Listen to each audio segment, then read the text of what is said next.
subject na 'to? So, bakit ba siya napasama sa curriculum niyo, ano? Ayan. So, at the end of this module class, so it is expected that the students or kayo will be able to, so number one, ito yung ating mga learning objectives class So, sa i-discuss ko na presentation, so hanapin nyo agad tong apat na to. Ano?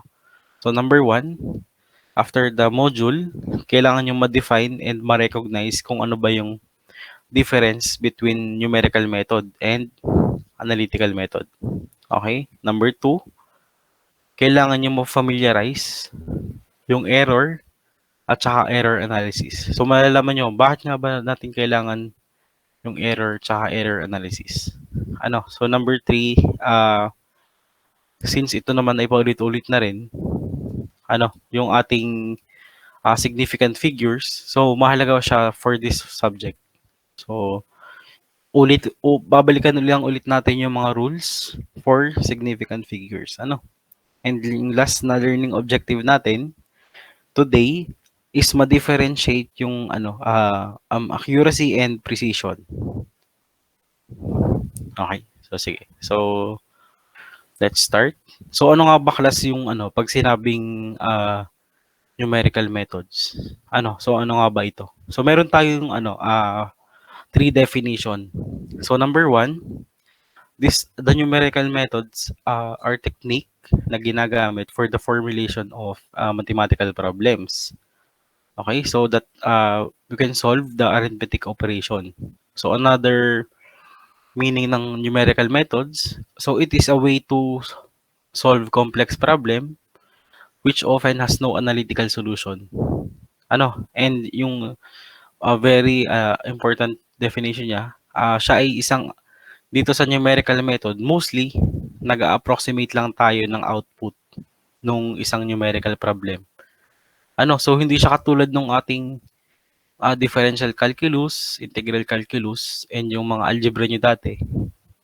So, di ba yung na-obtain doon, kung naalala nyo, di ba pag sinabing sa calculus, yung mga rate of change, di ba? Tapos, yan, nag-solve kayo ng, for example, ng mga current or sa integral ay nagsosolve kayo nung area ng curve. So, yung nakukuha yung sagot doon is exact, no? So, dito sa numerical methods, mostly, mag-approximate tayo ng answer. Ayan. So, ano yung main difference ng numerical method sa analytical method? So, we have three difference. So, number one, sabi ko nga, nag-approximate tayo ng sagot dito sa numerical method. Kapag analytical method is exact siya. And then, sa analytical method class, structured na yung pinaka-set niya. So, ibig sabihin, fix na yung formula na gagamitin natin. So, unlike dito sa numerical method, so, kumbaga ang ginagamit natin is initial guess. So, nag-guess tayo ng mga initial value.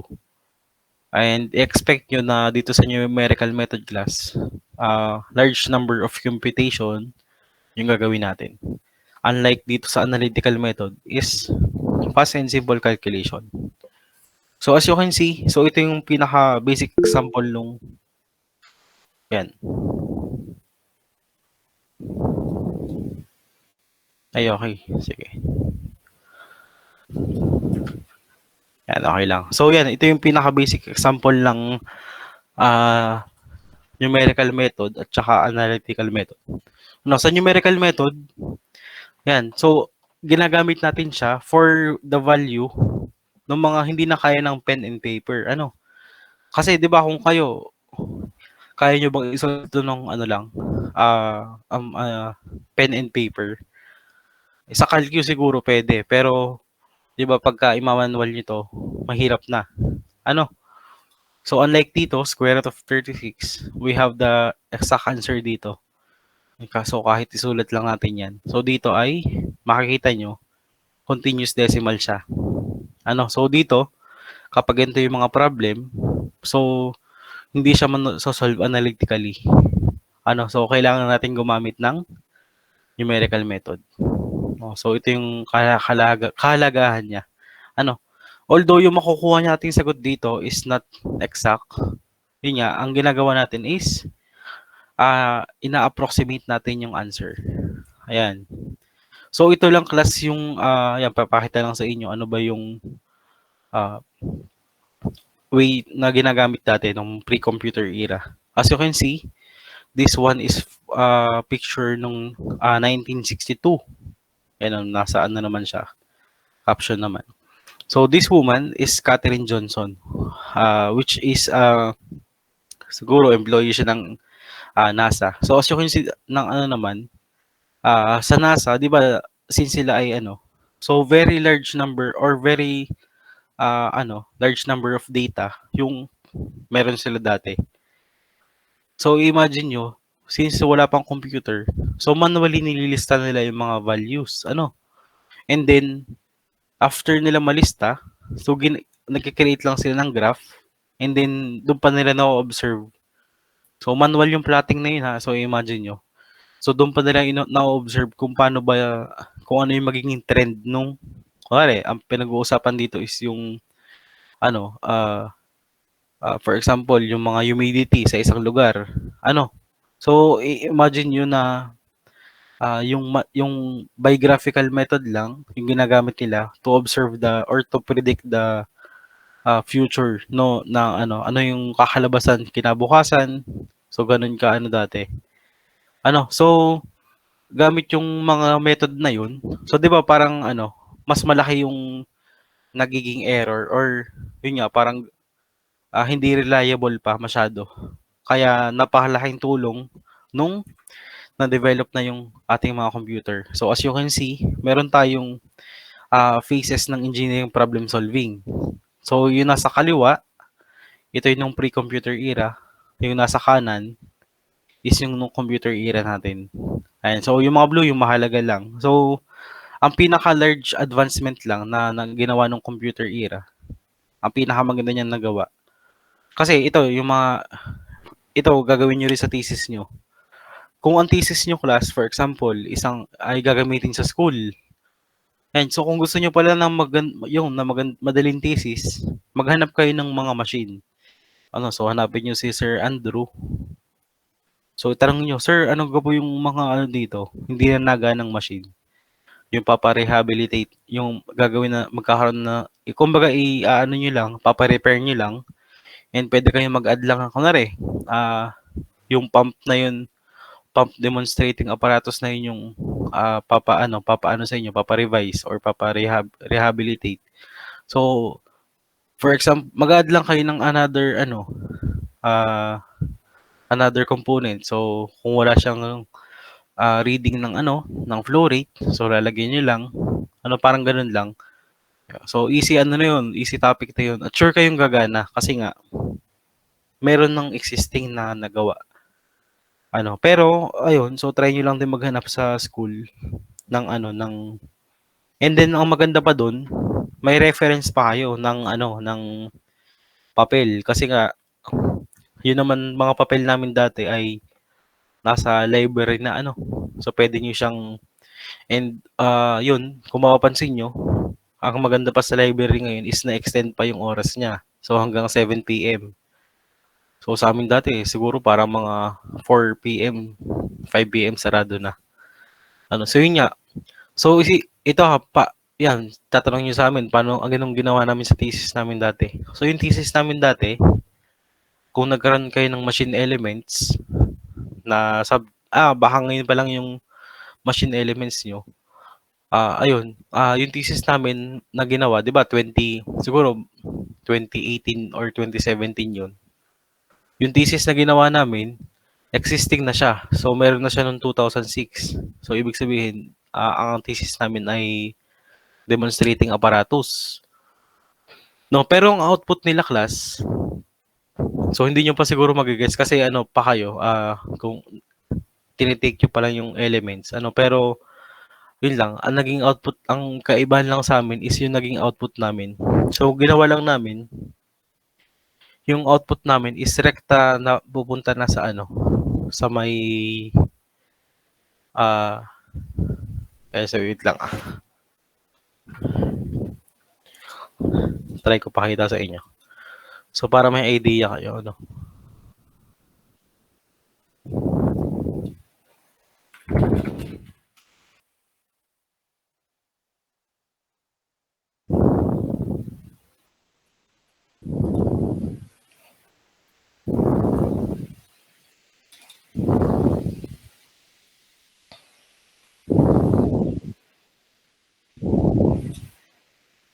Ayan, hanapin ko yung copy ng ano namin.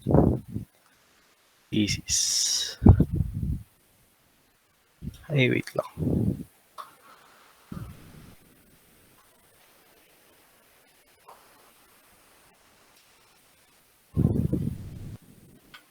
Saan yan? Kita nyo ba, class? May nagpe-play ba? Yes po, sir. Apo. Ayan. So, ito yung thesis namin dati. Ano? Kaya kung makikita nyo, kaya para lang may, ano, buti may copy pa ako. Ano? Kaya ito, noong 2018 pala to. So, 2018, October 23. Yan, nasa record pa. Ano, so, ito yung thesis namin na siguro gagamitin nyo sa elements. Ano? Kung mapapansin nyo, sige, pe-play ko.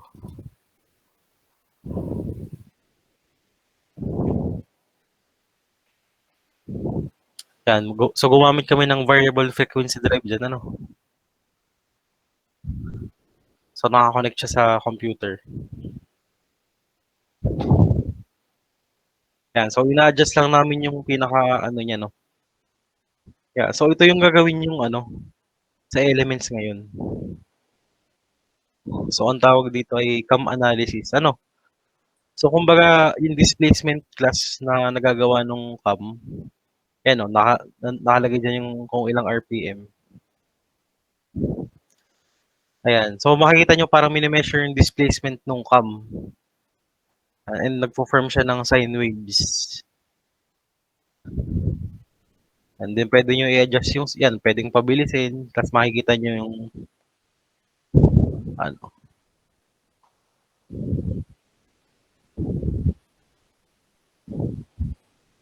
So, makikita nyo, naka-record dyan yung velocity nung CAM and yung displacement. Diba?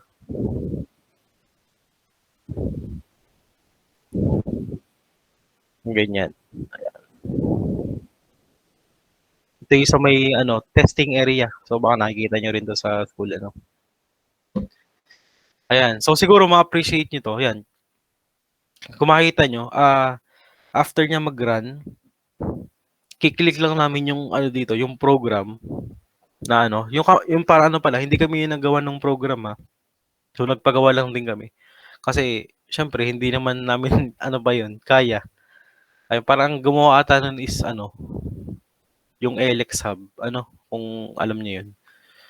Yan. After nyan, magge-generate siya ng mga value sa Excel. Tapos, di ba may formula naman kayo sa ano, sa machine elements ng ano, displacement na formula. And then yun, ko-compare lang namin dati kung ano ba yung difference niya dun sa mismong actual data. Or kumbaga, ano yung pinaka naging error niya. Kasi syempre, since ito ay machine, so meron tong error.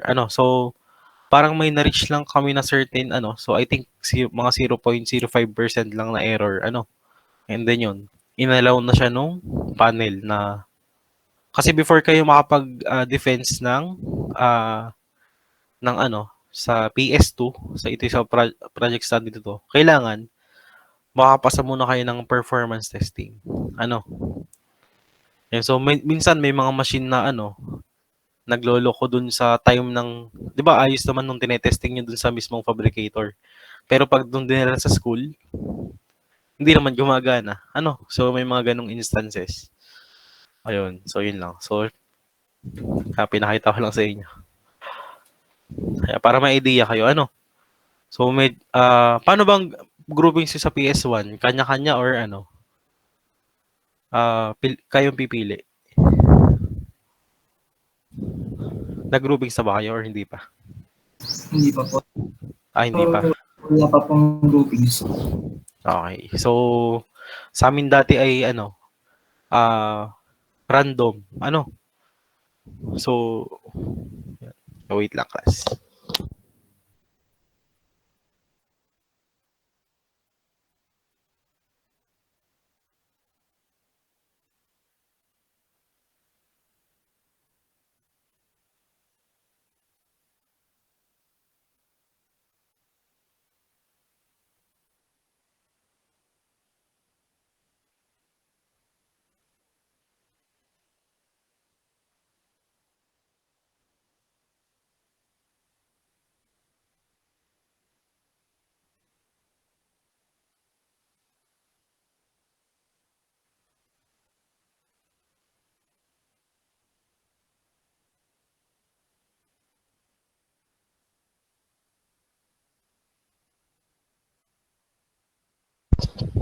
Sandali. Hello. Ayan, so balik tayo dito sa ano no. Ayun nga, so ang pinakamahalagang ano class, output yan ngayong computer era is magkakaroon kayo ng mismong kailangan. Kaya for example nga, pag naging ganun yung thesis nyo, yung tulad nung sa amin, yan, try nyo hanapin yung sa amin kasi parang hindi na yata nagana yun. No, pwede nyong ayusin. Ano, yan, pero yun nga, ang pinakamahalagang ano dito is yung interpretation ng mga nakuha yung large number of value. Kasi, anuhin nyo yung mga nakuha yung value kung hindi nyo naman properly may interpret. Ano, and then hindi nyo may explain sa panel. Ano, so yun yung pinaka, yan, tsaka sa trabaho, ano, pag nag-work na kayo, so, kasi bilang kayo naman yung kalimitang mag-handle ng mga project, or for example, kayo yung naka-assign for that specific na project.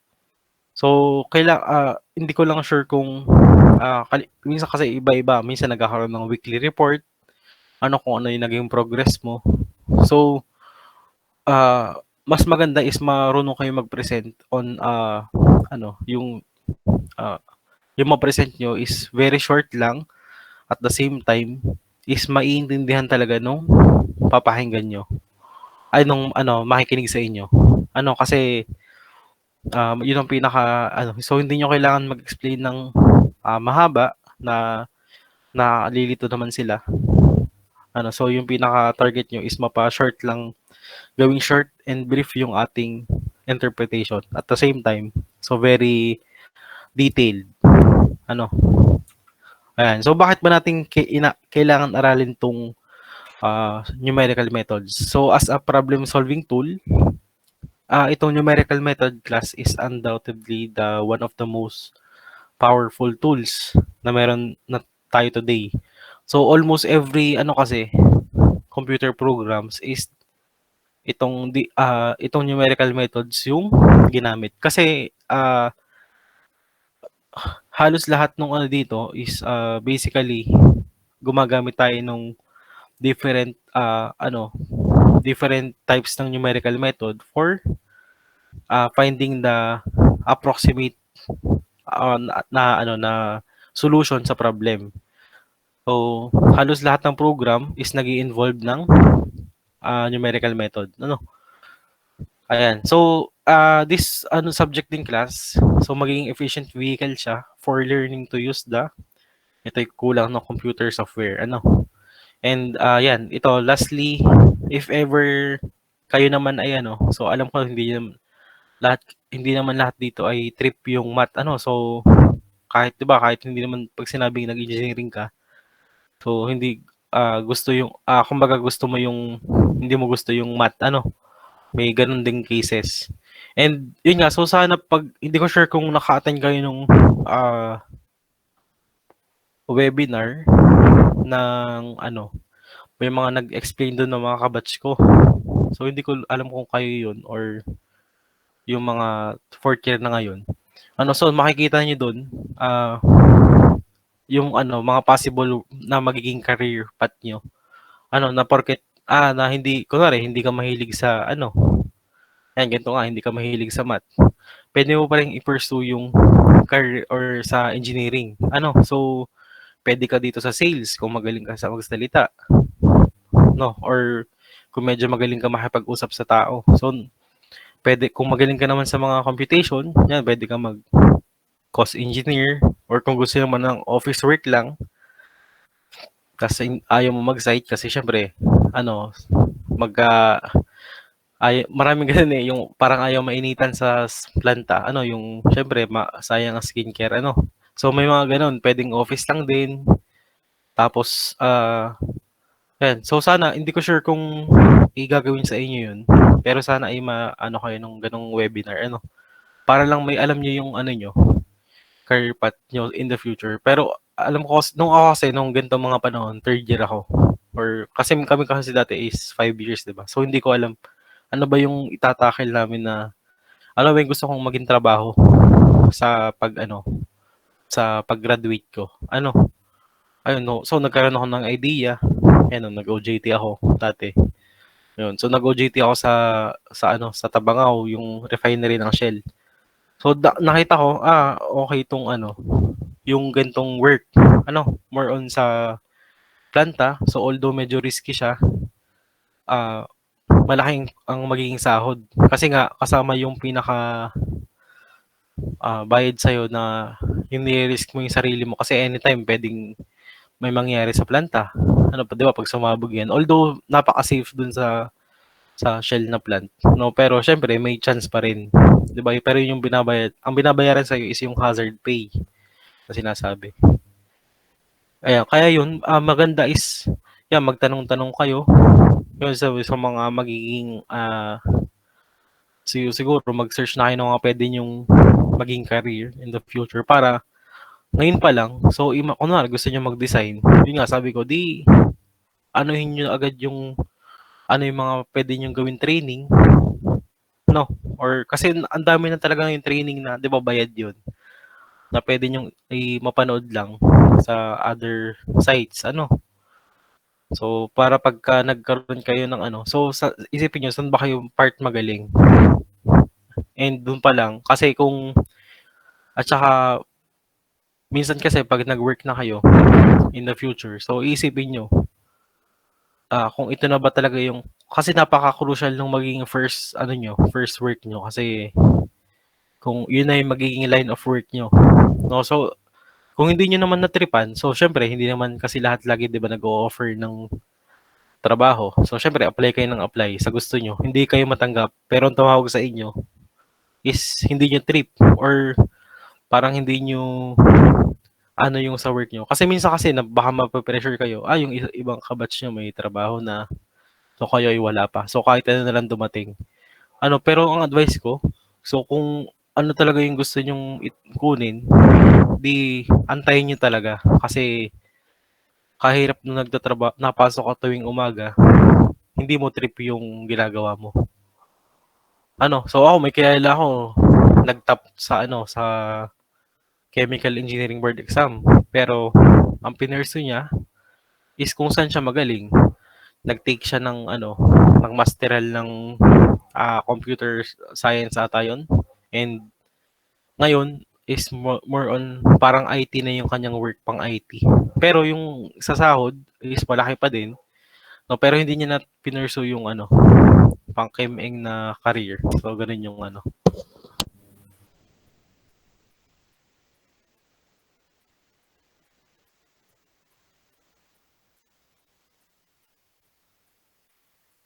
Okay, so yun. Yeah, so yun yung ko na yun. Tsaka isipin nyo pag nagtrabaho na kayo in the So kaya ko naman kinikwento since kayo ay mga third year na So imagine nyo, next year ay fourth year na kayo or after nyan, board exam na, and then 2 years from now, yun na, pag-aano na kayo, no, kumbaga magiging professional na rin kayo. So magkanya-kanya na kayong at kaya, ayan. So dapat i-enjoy nyo lang yung ngayong college life nyo kasi syempre yung mga makakasama nyo ngayon is hindi na sabihin na nating pwede pa naman kayo magkita-kita. So iba pa rin yung minsan may mga kabatch ako ngayon, hindi ko na lahat nakikita masyado, yung iba. Bihira na lang. Pero meron pa naman akong nakikita. Pero iba pa rin yung bonding ng college, no. So kumbaga sa mga inuman yung mga nagiging topic namin. Yan, tanda mo ba nung kami third year, ano, so napapag-usapan yun.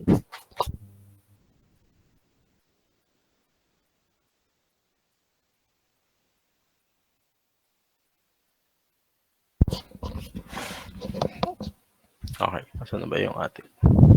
Sige, so balik tayo sa ano. Ayan, so ano yung basic class ng numerical method? So we have uh, mathematical model. So dito, siguro kung nagkaroon kayo ng uh, math in the modern world is natakal nyo na to, ano, yung ating mathematical modeling. So, review lang ulit. So, sa mathematical modeling, so we have dependent variable, which is siya yung nagsushow ng behavior sa state of the system.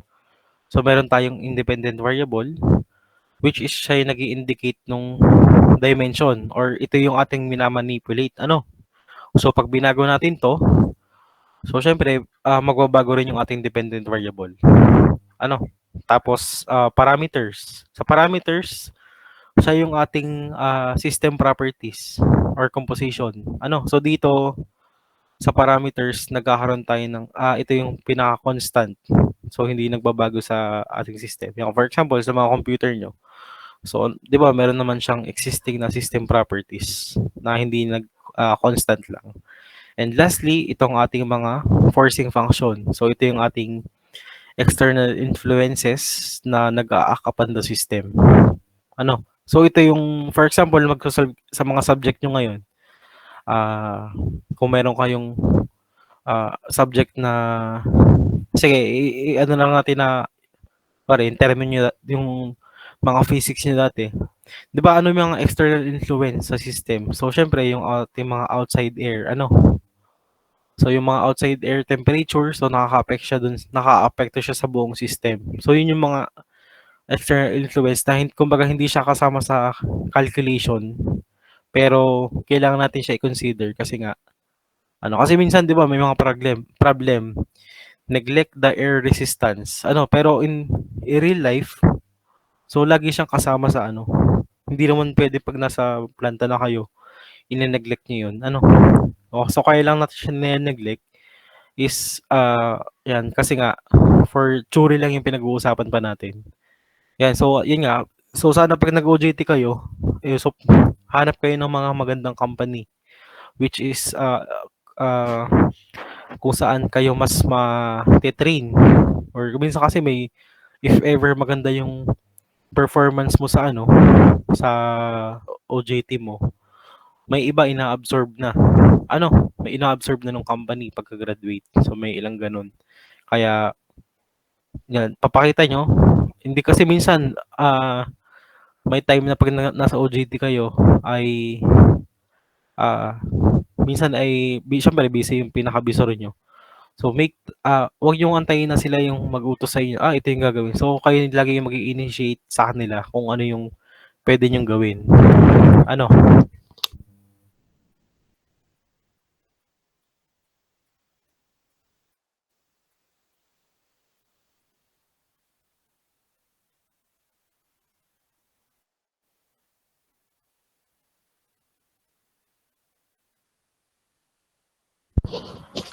Ayan. So, ayun no. Sige, punta tayo sa So, next one is by example ng mathematical model. So, ito, yung simpleng formula ng force. Di ba ang force ay mass times acceleration? Okay, so yung A, siya ay isang, titreat natin siya as dependent variable. So, siya ay nagre-reflect dun sa ating system's behavior. And then yung F, yun yung ating forcing function, no? And yung M yung ating parameter. So, take note na for this case, for this simple case, wala tayong independent variable, no? Kasi we are not yet predicting kung yung acceleration ba is nagva-vary in time or in space. So kaya hindi natin masasabi or hindi natin pwede pang ma-manipulate yung ating A or yung ating acceleration. Ayan. So another properties so another example ng mathematical model, itong formula ng velocity, no? Okay, so it describes a natural process. So, sinasabi lang dito, ano ba yung ginagawa mismo ng mathematical model? Okay, so kumbaga, ang pine-present niya is yung idealization or yung simplification ng reality. So, ibig sabihin, ah 'di ba meron tayo sa large number of na given na number. So, pinapasimple natin or nagke-create tayo ng mathematical model which is ginagamit for predictive purposes. So, main example niyan, for example, may binigay sa inyo na number. So, na 1 to 5. So, kunwari sa number 1, binigyan kayo ng 6. Sa number 2, 18. And so on. And ang gagawin nyo, so based dun sa 5 binigay na number, hahanap kayo gagawin nyo siya ng mathematical model. And then, para ma-simplify yung mismong, na yun. Kasi minsan, find the, find the 81st term. So paano nyo mahahanap yun? So given lang yung 5 number. So sa halip na mag-manual kayong lista, so gagamit kayo magkikreate kayo ng kanyang function or ng mathematical model. And then, para ma-predict nyo, so gagawa kayo ng pinaka-nth formula, and then, if n is equal to 81, so what will be the answer? So, ginagamit siya for predictive purposes. Ayan. So, punta tayo sa sunod na topic, sa significant figure. So, bakit nga ba mahalaga yung concept ng significant figure? So, ang kahalagahan niya dito sa numerical method, so it designate the reliability of dun sa nakuha nating value. Itong significant digit class, it can be used with confidence. So they correspond to the number of certain digit plus one estimated digit. Okay, so yan. So ito yung ano ba yung significant figures sa numerical method. No, so since tayo ay nag-approximate ng sagot, kailangan makapag-develop tayo ng criteria kung paano natin masasabi. So how confident ba tayo in our approximated result? So although such quantities such as itong pi, itong e or square root of 7, 'di ba it represents such as specific quantities. So they cannot be expressed exactly by a limited number of digits. So hindi natin sila pwedeng i bilangin yung significant figure. Pero yun nga, for the ease of the computation, nire-round off natin siya. For example, itong value ng pi. So, di ba, sa computation natin is, pero nung high school, di ba, 3.14 yung ginagamit natin. Pero ngayong na kayo, since may available na naman calculator, so yung mismong pi na yung ginagamit natin as pi. So, hindi na tayo nagsusulit ng value pa. So, kung ano yung binigay ng calcu, so yun na yung ginagamit natin. Ayan. So, sabi ko nga sa inyo, so babalikan lang ulit natin class yung rules for significant figure. Kasi, although ito ay paulit-ulit na, so marami pa rin yung nalilito dito. So, sabihin na, basic lang to, pero, yun nga, pagdating nung is marami pa rin ang sumasala ang sagot. Okay? So, balikan lang natin yung 8 rules. So, rule number 1. So, all non-zero numbers are significant. So, yung number na 33.2, since wala siyang 0 dito sa mismong numbers na to, so, ibig sabihin, counted siya as lahat ay significant. So, meron tayong 3 significant figures para sa kanya. Okay, so rule number 2, if yung zeros daw ay between 2 non-zero digit, so ibig sabihin daw, yung 0 daw doon ay significant. So yung 0 dito, nasa gitna siya ng 2 non-zero digit, ng 2 at 5. So ibig sabihin, itong 0 dito ay significant. So siya ay 4 significant figures. And number 3, so leading zeros are not significant. Okay, pag sinabing leading zero, ito ay yung ating mga tinatawag na placeholders.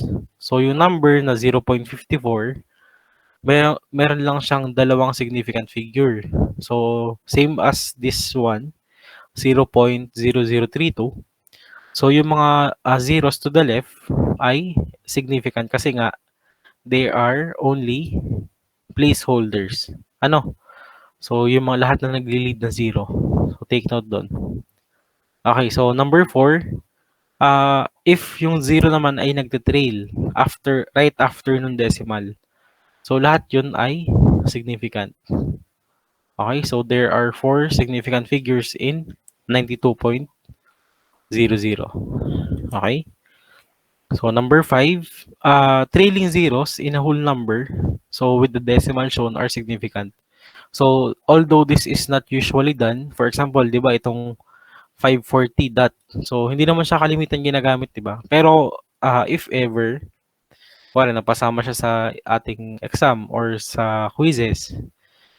So, ang sinisignify ng dot dito is, or ng period, or ng decimal dito, ay sinisignify niya na yung ating trailing zero, itong zero na to, is significant. Ano? So, therefore, yung number of significant figure niya is 3. Kasi nga, gawa nung ating decimal dito, so naging significant yung trailing zero. Ano? So, if ever, wala naman siyang, so sa rule number 6, so if ever, wala naman siyang or decimal sa dulo, so it is only 540, which is yung normal na integer. So, ibig sabihin yan, so yung 0 dito is not significant. Ano? So, pag binilang nyo itong 540, so there are only 2 significant figures. Ano? So, yun lang yung ano. And number 7, this one is for dun sa may mga numbers na may definitions or may unit. So, exact numbers have an infinite number of significant figures. So, ibig sabihin, for example, yung 1 meter nga. So, yung 1 meter, kung naka-express siya as 1.00 meters or 1.000 meters and so on.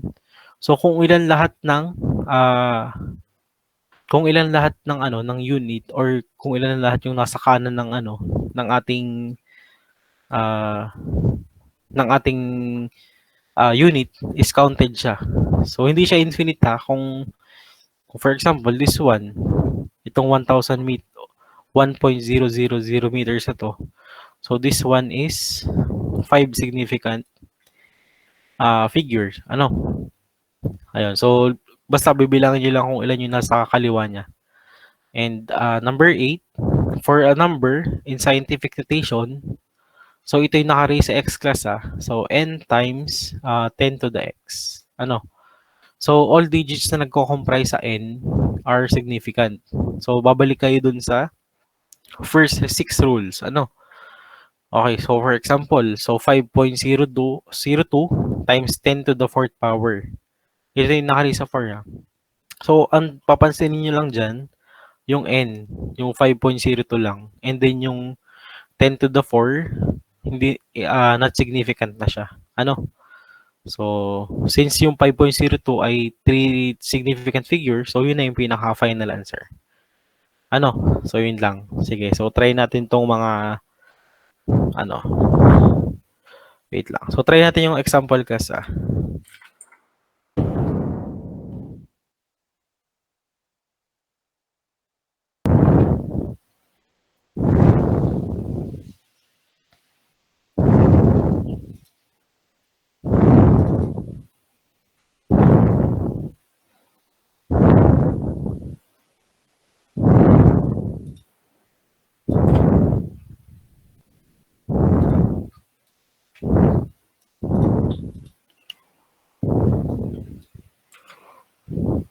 Okay, so, ayan. So, sinong gusto mag-volunteer for, dito sa number 1? So, calculate the answer to one significant figure. So, ito yung mismong tanong. Ayan, so, sinong gusto mag-volunteer?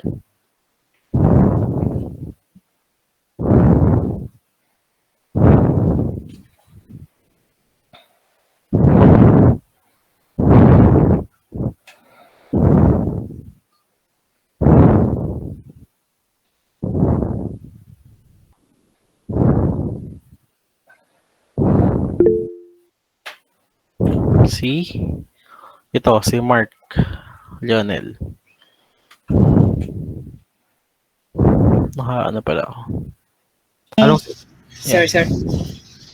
Ang sagot po dyan ay 104.8951049. Oh. 100 po ang significant figure po. Okay, so ang final answer mo ay 100. Apo. Okay, ayan. So, 100. Wait lang. Okay, ano pa mga Mark? Okay, so kaano-ano mo si JF? Peres kayong alamag. Ano? Tama ba? Pinsan mo ba or ano lang? Nagkataon lang? Ito, JF alam. Magkaano-ano kayo, Mark?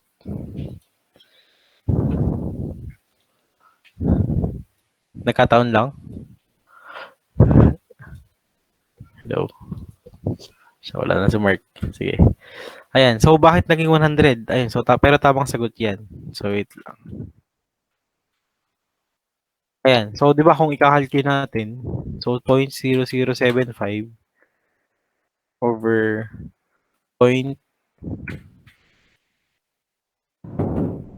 So, di ba siya ay 104.895? Since,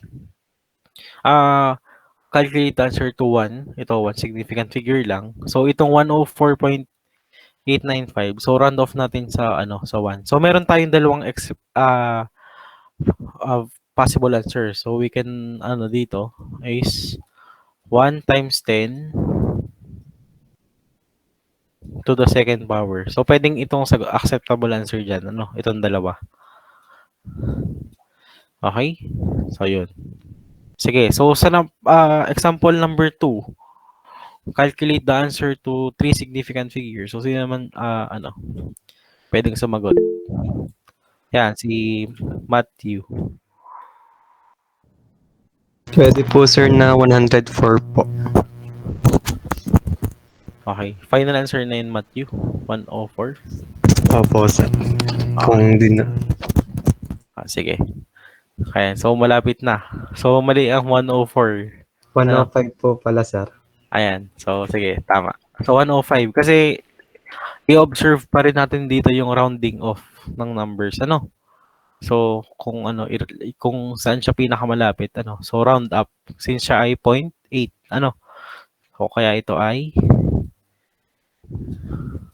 yan, so 105. Ito yung tamang sagot.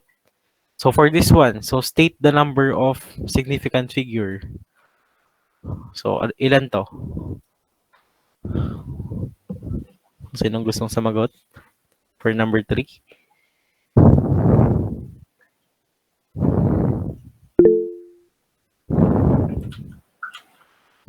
Michael. Tama ka po sir, ang 6. Okay. So, tama ang 6, no? Kasi, pinagigitnaan siya ng mga non-zero number. So, 6 yung tamang sagot. Okay? So, for the last one, so state the number of significant figure for this one. Yan, si Nico. Sir, forga po. 4 po. Ang final answer mo ng 4? O hindi pa? Wait lang po. Sarap po. Ayun. So, mali ang 4. Pero okay lang man magkamali. Sige. So, sinong gustong sumagot pa? Yan. Si Bianca. 5 po. 5. So, bakit 5? 5 pages, including po yung zeros. Okay. So, tama. So, 5. Ano basa pala dun? Yang. Ay ba yun? L. Ay po. Anong basa sa'yo pangalan mo? Iyani po. Iyani. Pero ang tawag sa'yo dito ay Bianca or Iyani. Kahit ano po, I don't mind po. Okay, sige. Ayan, so pero tama, 5 to. So bakit siya naging 5? Kasi kung titingnan nyo class, meron tayo ditong unit. No? Na So rule number 8. If exact numbers have an infinite number of significant figures. So, ibig sabihin, yan, kunwari, 1 meter, itong pag may unit siya, so lahat ng number na nasa kanan niya, ay nasa kaliwa niya is bibilangin. Pero kung, kung for example, ito ay wala. No, so, i-assume natin wala tong kilogram. So, ibig sabihin, tama yung sagot ni Nico, so siya ay 4 lang. Pero since may nakakilogram tayo, so 5 ang bilang sa kanya. Ayan, so para clear sa inyo. Okay, so sige. Let's proceed sa last topic or dito sa ayan. So ito yung mga sagot no. So later on, so I will post this sa ating classroom. Kaya yun nga, sana is lahat ng nandito sa Meet ay nasa Google Classroom na. So I already send the link dito sa ating chat box kanina.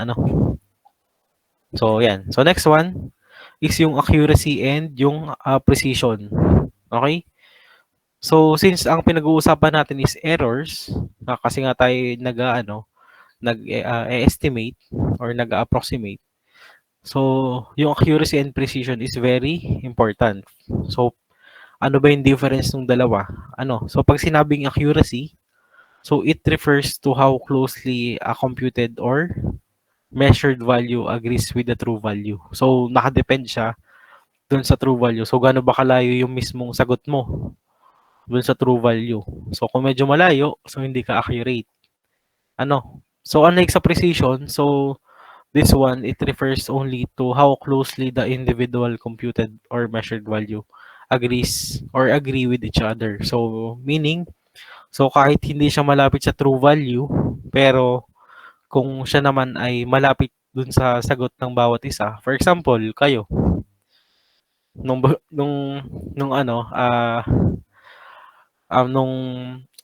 for example kanina, kung kayo lahat ang sagot niyo lahat ay 4 significant figure 'yun. No, so kahit yun ang sagot niyo, pero ang tamang sagot ay 5. So kayo ay hindi accurate, pero precise kayo kasi kung yun ang lahat ng sagot nyo ay 4. So although hindi siya correct, pero kung yun almost kayong lahat ay yun ang sagot nyo. So mataas ang precision nyo. No, so yun yung ating difference ng dalawa. Okay? So ito pala, meron na tayong given na illustration in which makikita nyo yung concept ng accuracy and precision. So yung ito, so para madali nyo maalala, pag yung data nyo, so ito, yung mga, di ba, yung mga nagva-Valorant dito, di ba, ito, nasa range yan, di ba? So, syempre, ito yung target nyo, yung mismong itong mga circles na to. So, if ever, scattered yung data nyo or yung bala, so, automatic, imprecise na agad siya. So, titingnan nyo lang kung malalaman niya lang kung accurate siya if ever medyo malapit siya dito sa ating gitna, center. So, kaya mapapansin nyo sa letter A, inaccurate siya and imprecise kasi may mga value na naka-scattered malayo sa pinaka-center. So, sa letter B, accurate siya since medyo malapit na siya sa yun nga lang, hindi siya precise kasi medyo scattered yung ating data, hindi siya nag-agree with each other individual. So, sa letter C, since sinadya niyang patamain dito, or sadyang pangit lang yung kanyang aim, so, ibig sabihin, inaccurate siya. Pero precise siya, kasi, nagkataong dito lahat tumama. And sa letter D, accurate and precise siya, kasi ito yung, di ba parang sa mismong yung gitna, yung ating true value. Kasi yun yung pinaka-target natin. So sa darts, hindi ganito, di ba? Kasi parang ang pinakamalaking value is yung 60. Pero, ayan. So dito naman, since ito yung bala or shooting range, so ang pinaka-gitna yung target. So masasabi yung accurate and precise siya kasi, yun nga, kumbaga dikit-dikit yung value niya dito sa gitna and at the same time, malapit siya sa true value. Okay? So, ayan. So, i-define naman natin class yung error. So, sa error, this one is nag-a-arise by the use of approximation. So, it represent the exact mathematical operation and quantities. So, di ba meron tayong two major form of errors? Kunwari, pa nagsosolve tayo ng math problem. So, so pag nag-solve tayo ng sa exam, so wag kayong mag-round off sa gitna ng solution. So, only at the final answer. So, 2 decimal places for the final answer lang. No? And then, during the solution, i-require ko kayo na complete yung inyong value na isusulat nyo. Okay? So, yan. If nag-round off tayo or nagkaroon tayo ng discrepancy, ang tawag yan is truncation, error. So, nagkakaroon tayo ng error kasi kukumpute natin yung true percent relative error. So, makikita nyo dito yung formula niya. So, for both types, so, meron tayong exact and true result na sinasabi. And yung approximation class, pwede siyang ma-formulate sa formula na nasa baba. So, yung true value, equal siya sa approximation value plus ng ating error na naka-create. So, para ma-simplify yan, lipat lang natin yung approximation sa left side. So, yung true error, equivalent siya so, yung total error pala, equivalent siya sa true value minus approximated value. So, tandaan nyo yan And then, to consider the magnitude of error, so we have ganitong formula. So, E sub t, or yung ating total error, all over sa true value, times 100%. So, ang tawag sa formula ng tuklas is percent relative error. So, total error over true value times 100%. Sige, so proceed tayo sa example number 1.2. Suppose that you have the task of measuring the length of a bridge and the rivet. And nag-come up kayo nung sinukat nyo yung length ng bridge at rivet na 9,999 and 9 cm respectively. So, ibig sabihin, yung bridge is 9,999 cm. No, at saka yung rivet ay 9 cm. If the true value class is 10,000 and 10 cm, so, compute for the true error and the true percent relative error for each case. So, who wants to volunteer for letter A? So, find the true error of the bridge and yung ating rivet.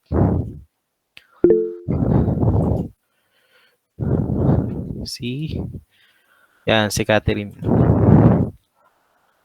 Sir, ang true error po ay 10,000 minus 999 is 1 po. Okay, for the bridge. For the rivet is naman ang So, tama yung 1 din po. Okay, so tama. Kasi ulitin ko ulit, ang formula ng true error, balik tayo dito, is yung ating true value minus approximated value. So, sukat mo lang nung nag-actual measure ka, 9999 lang. Pero nung sa design ng bridge is 10,000 talaga yung sukat niya. So, yung true error ay yung ating true value, which is 10,000 minus 9,999. So, same lang siya sa rivet. So, same yan na 1 cm. So, ang final answer nyo sa true error is 1 cm for the bridge and the rivet. So, yan. So, tama si Catherine. So, next one. So, letter B. Ano naman yung kanyang true percent relative error? Ayun, si Presil. Ang sa bridge po ay 1 all over 10,000 times 100 po ay 0.01%. Tapos po sa rivet ay 1 over 10 times 100% po ay 10%. Yan, okay. So, tama. So, 0.01% at saka 10%. Yan, so, thank you, Presil. So, ito yung kanyang pinagkunan, di ba? So, di ba, na-compute natin yung error. So, yung error natin is 10%. Yung error natin is 1 cm. No, tapos yung true value natin, for the bridge, we have 10,000. no, times 100% lang. Tapos for the for the rivet, 1/10 kasi ang true value ng rivet ay 10 times 100%, 10%. So ito yung kanyang solution. Ayan. Okay? So ito yung errors of measuring the bridge and for the rivet. And ito yung ating true percent relative error. So bakit natin siya dinidiscuss? So ito yung basic lang. Pero kasama siya sa discussion kasi nga pag nagkaroon, 'di ba, alam niyo naman pag nagkaroon tayo ng iteration, kasi 'di ba sabi niyo nga inatakal niyo na siya dati, lalo sa root of finding the root of an equation. 'Di ba ino-observe natin doon yung percent relative error ng ating nung nakuha natin previous na XR or yung nakuha nating previous na value dun sa present value. And then ayun, so we have to compare it kung tama, kung ano ba siya. Kung siya ba ay pag medyo maliit na yung difference niya, so ibig sabihin niyan, medyo tumatama na tayo sa final answer. Medyo na-reach na natin. So hindi na natin kailangan mag-proceed pa sa sunod na estimate. So parang ganun, no? So kailangan alam niyo yung basic ng error. Ayan. So dito nagtatapos yung ating module 1. So before we end our discussion, so balik muna tayo sa learning objective natin. Sige. So andito ba si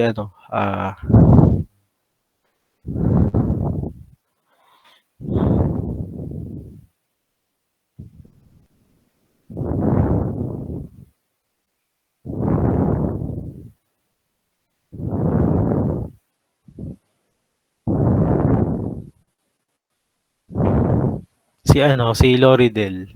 So gumamit ako ng random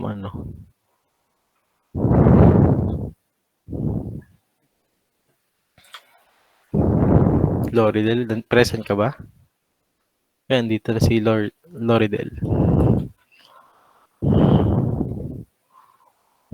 Or wala. Siya nakatulog ata. Sige, tawag tayong iba.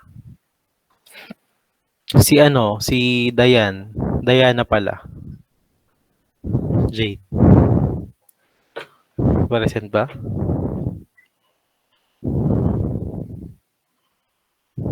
Ayan, nandito sa... Ayan, Diana. So, nasan ka ngayon, Diana?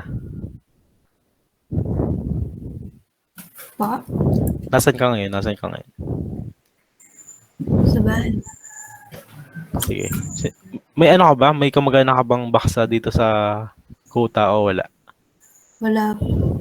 Oh, tagasan ka ba, Diana? San Agustin po. Sa Bawan po. San Agustin. Parang nagpesta dyan sa inyo, Tama ba? Opo. May handa kayo kailan ba yun? Nung 28 po. Anong araw yung ngayon? Nung Anong holiday, no? Opo. Ayun nga, nagpunta kami dyan eh. Sa medyo malakas din ang ulan nun, tama di ba? May kailangan Janie o wala? Baggy. May kilala po. Ayun, parang yun ang pinuntahan namin nung Yan, sige. So anyway, ayan. So ikaw sasagot sa learning objective number 1. Ayan. So yung difference between numerical method and analytical method.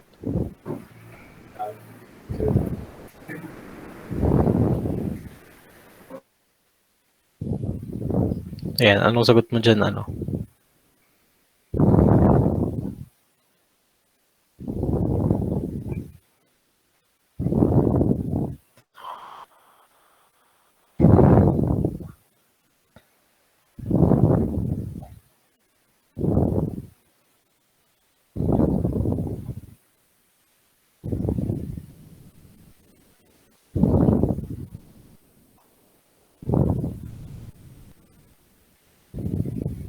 Yan, nawala ata si, wait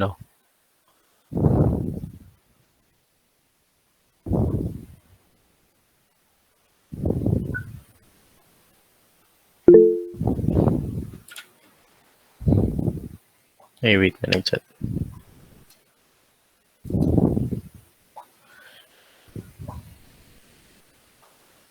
RM pa lang. Wala. Opo, sir. Wala po kami nga. Walang BS, ano. Opo. Nice. Anyway, gain na rin naman yun. Pero, ang gawin nyo, pag magandang topic nyo sa RM, yun na rin gawin yung topic, no, sa thesis.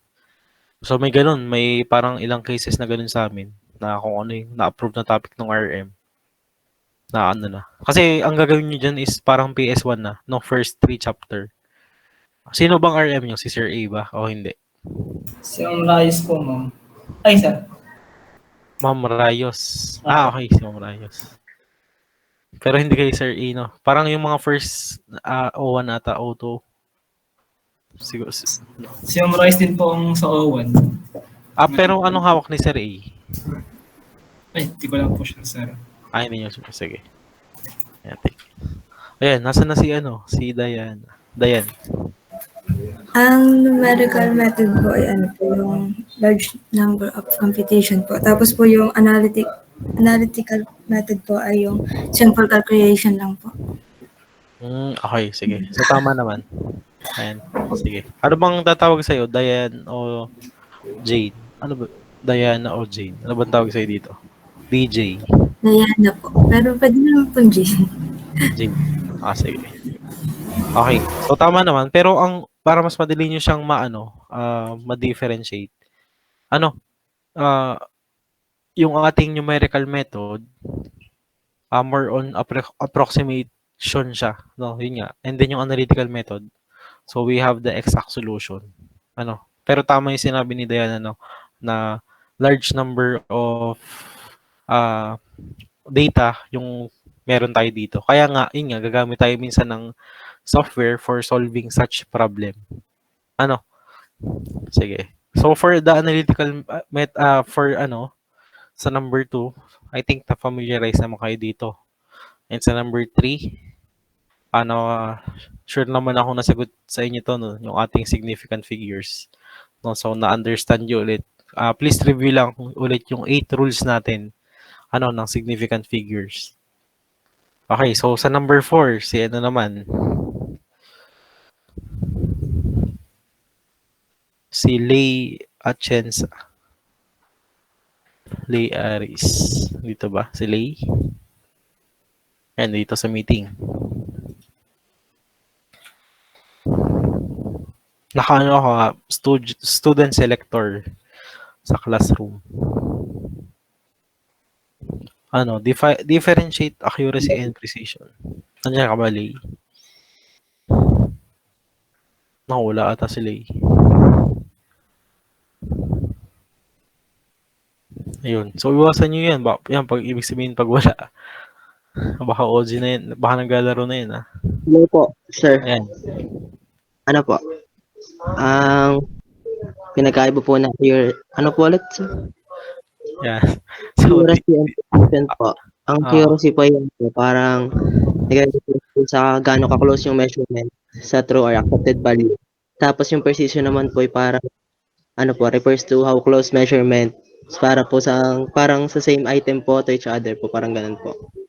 Okay. So, tama Precision naman. is independent po para pong precision is independent sa accuracy po, para pong ganun. Okay. So, tama naman. Okay. Thank you. Ano ba tawag sa'yo, Lay? Lay or Aris? Aris na lang po, sir. Aris. Okay. Sige. Thank you. So, tama yun. Basta pag sinabi yung accuracy, so nakadepende siya sa true value. So, kung malapit yung sagot nyo kasi ang gagawin natin dito, mag-approximate tayo. So, if ever may available naman na solution for analytical method, you can verify your answer if siya ba ay malapit sa true value. So, pwedeng ganun. And for the precision, so hindi siya nakadepende doon sa true value. So, nakadepende siya sa sagot ng bawat isa. So, kung mali ang naturo sa inyo, so, syempre, mali ang magsasagot nyo lahat sa, for example, sa isang item. So, ganun. So, kung pere-parehas ganun ang sagot nyo, so, precise kayo yung mismong sagot, pero hindi siya accurate. Okay? Ayun. So, yun lang. Ayan. So, kala ko naglalaro na si So, pag maglalaro kayo, syempre, magayag kayo sa amin. sa klase. Oh, so ano ba mga nilalaro nyo dito? Na ano, laro? Hindi, ano, yung para anong ko lang. Nag-ano ba kayo? Valorant. Anong mga rank nyo sa Valo?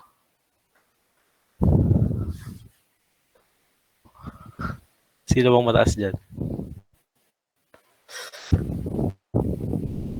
Bronze. Tama lang. Casual game.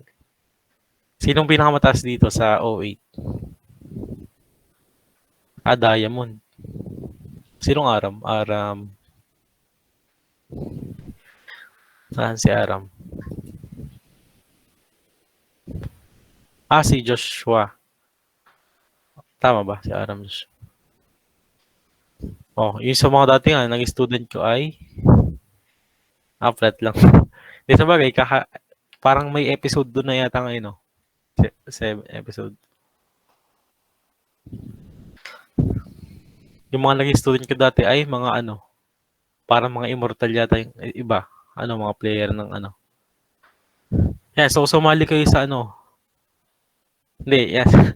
Shut daw. So sumali kayo sa mga, kasi dati, ewan ko kung nakasali kayo, may mga e-games naman dito sa, siguro sa pagdating ng ano. I think Battle of the ano yun, sa mga section. Bawat section, ano. Ayan. So may mga nag-ML din dito. Yan, ikaw, anong rank mo, Nico?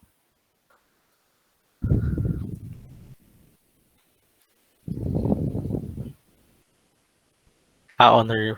Honor lang po. Buti pa sa ML, naging honor, ano. Epic. Ayun, so, basta mag-ano lang kayo ng ano lagi, ano, ng, dati nagdodota rin ako, pero nung college nung uso pa yan, kasi simula nung ano, review, ano, parang hindi na ako nakapaglaro, parang naging ano ko siya, panata. Kasi kayo na rin yung matutukso no, pagdating sa Maynila, ano, nasa baba ng dorm namin dati, Mineski, ano, ay nasa tapat ng dorm namin, Mineski, tapos Infinity na ano, tapos nasa baba ay TNC naman. Talaga mismong nasa first floor ng dorm namin. 'Di ba? So parang talagang may ganun may ganung panata. May ibang nagpanata, hindi mo na shot ng ano, kasi yung review ay mga 6 months. Ay, hindi. Ang aming exam dati, August 2019. Yun nga, parang anniversary namin nung kabatch ko kahapon, ano, nung batch namin.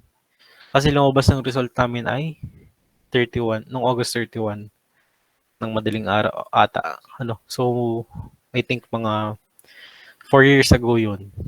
No, yung, so yun, kanya-kanyang panata na yung iba hindi mo na mag-iinom, no, so napakahirap nun pag nasa UB na, no, kasi talagang lagi namang nagiinom din doon.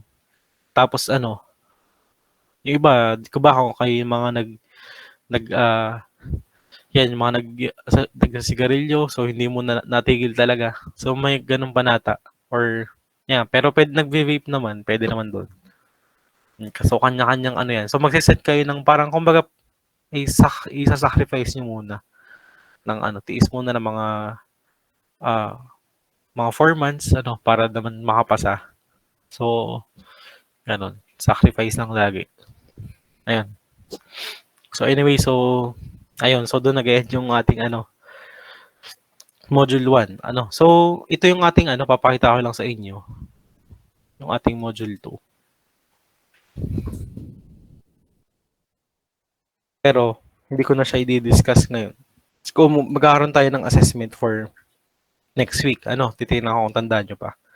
Pero ito lang yung ating module 2. Ano, makikita nyo, so, roots of an equation, yung makikita nyo lang. Ito, yung, kung naalala nyo itong bisection, yung tayo, yan, di ba, magsaset tayo ng x ln x lower and x upper. Ano, tapos, and then, i-observe natin kung yung nakuha nating bagong XR is times XL ay less than 0 kung negative ba siya and positive. Kung siya ba ay siya ba ay nag-positive, we can continue. So ipapalit natin siya sa X lower natin, ganyan. So tandaan niyo pa no. So pa-review na lang sa inyo. No. So pwede ko naman ding i-post na to sa ating since ito naman ang process to yung na-take niyo na. And expect nyo next meeting, next Friday pa naman. So we'll have an assessment. So para lang ma-assess kayo. So yun ha. So assessment siya. So hindi siya sit work. So syempre wag tayo magtatanungan. Ayun. Okay, so yan. Review na lang ng ating ito. Kumbaga, yun nasa PowerPoint na to is yung ating graphical method and we have the bracketing and method. Sige. So, meron na naman tayong di ba class? Group chat sa Meron na po, sir. Ayun, sige. So, yan, doon kayo mag-iaya ng So, i-drop yung mga yun doon, ID. Para tayo minsan ay pag walang magawa. So, kailan ba yung bakante yung araw? Kunwari, kailan ba kayo walang pasok? Sa Thursday po, sir, tsaka Monday po. Monday and Thursday. Oh. Ayos din. Yung schedule. So, hindi pa ginawang weekend, Ayan. Ito, sino nagyayabal dito mag-inom? Si Carl. Saan ba kayo lagi nagiinom, Carl? James. Nandito ba si Carl? Sir, Ayun. hindi lang ako sa Kalumpang. Hindi kayo, sa mga bahay-bahay lang kayo, ganun. So, hindi kayo nagdadayo sa Hindi, sir. Mahirap lang kami, sir. Okay. Ang dami kay Carl, Mukhang inaaraw-araw niyo atang alak. Pero ano bang kalimitang iniinom niyo? Brusko. Anong mga iniinom niyo kalimitan? Pag kunwari, kayo lang. Bilog lang, sir. Bilog. Okay. O yun, pinupuro niyo o may halo? Puro. Sabagay, bata pa naman kayo. Pero pag nakarating kayo ng gintong so nakakayawan niyo na yung Brosco, sige. Ayun yung Brosco, may-ari niyan ay ME din dati. So, isa sa may-ari. ME din. Halos parang sila parang magbabarkada lang, nagtayo niyan. So, kabatch ni, mas lower, sa amin, mas matanda kami ng isang taon. Kumbaga nung pagpasok, nung 4th year kami, 3rd year sila. Ayos dyan, Tapos kailan, may balita ba kayo kailan yung bukas ng 3 siya sa balag, sa diversion? May balita ba kayo? Patagal na po ng patagal. Next month. Next month. Alam na alam ni, ni Bianca.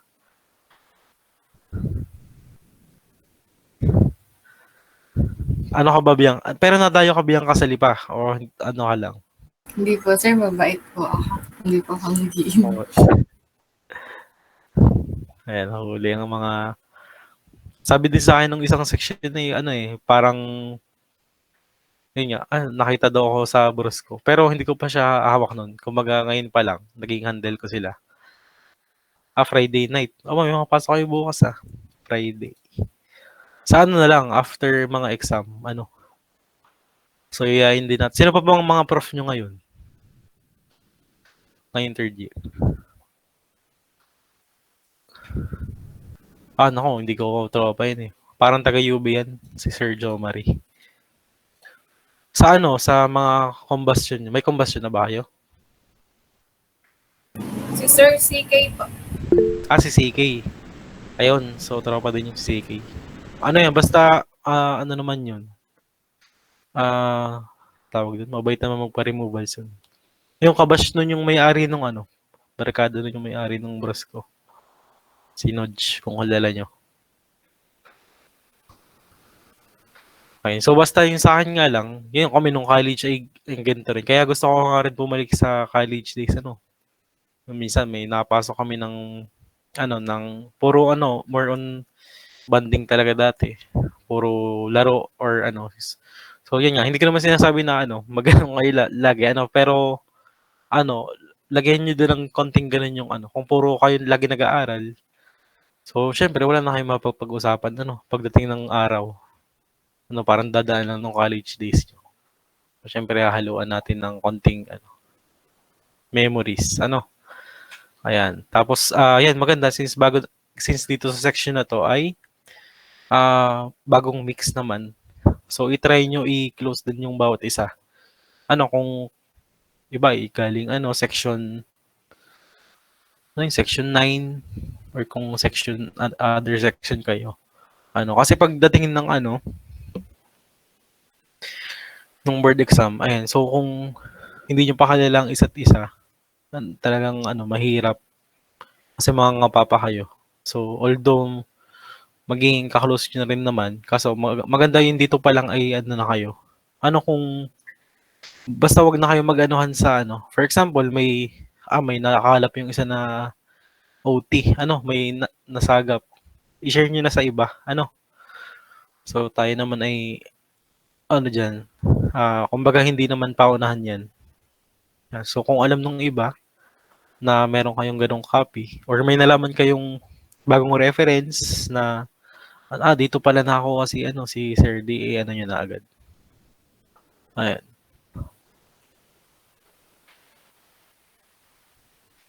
Tapos ayun.